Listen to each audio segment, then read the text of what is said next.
સુરતના મોટા વરાછામાં પત્રકાર જગદીશ દવે બેડમિન્ટન રમવા ગયા અને તસ્કરોએ તેમના મકાનમાં હાથ સાફ કર્યો. વરાછા પોલીસે તપાસ હાથ લીધી.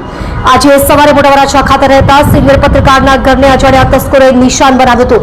ઘરમાંથી રોકડ રૂપિયા 50,000 અને 22 તોલાથી વધુ સોનાના દાગીનાની ચોરી કરી હોવાની ફરિયાદ ઉત્તરાયણ પોલીસ સ્ટેશનમાં નોંધાતા સ્થાનિક પોલીસ અને સુરત ક્રાઇમ બ્રાન્ચની ટીમ ઘટના સ્થળે પહોંચી જઈ તસ્કરોનું પગેરું શોધવા તજવીજ હાથ ધરી છે.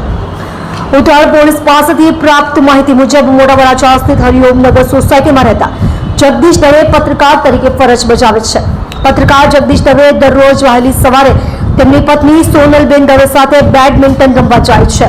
હાલ ભારે ગરમીના હોવાને કારણે ગઈકાલે રાત્રિએ જગદીશભાઈ પોતાના ઘરની અગાસી ઉપર સૂવા માટે ગયા હતા. દરમિયાન રાબેતા મુજબ બેડમિન્ટન ગેમ રમવા માટે ઉઠ્યા હતા અને ઘરમાં પ્રવેશતા સામાન વેરવિખેર હતો, જેથી તેમને કંઈક અજુગતું લાગતા ઘરમાં તપાસ કરતા પોતાના ઘરના રૂમમાંથી 50,000 થી વધુની રોકડ તથા સોના 2 મંગળસૂત્ર, સોનાની બંગડીઓ, પેન્ડલ, વીટી સહિત કુલ 22 થી 23 તોલા સોનાના 8 દાગીના તથા તેમના પડોશી મુકેશભાઈ કાલુભાઈ કાછડિયાના ઘરેથી 200 ગ્રામ ચાંદીનો જુડો તથા રોકડા રૂપિયા 20,000ની ચોરી થઈ હતી.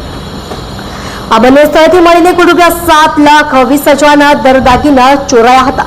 પત્રકાર જગદીશ દવે આ અંગે ઉત્તરાયણ પોલીસ સ્ટેશનમાં ફરિયાદ નોંધાવી હતી, જેથી ઉત્તરાયણ પોલીસ સ્ટેશનના પીઆઈ સહિતનો કાફલો ઘટના સ્થળે પહોંચી ગયો હતો.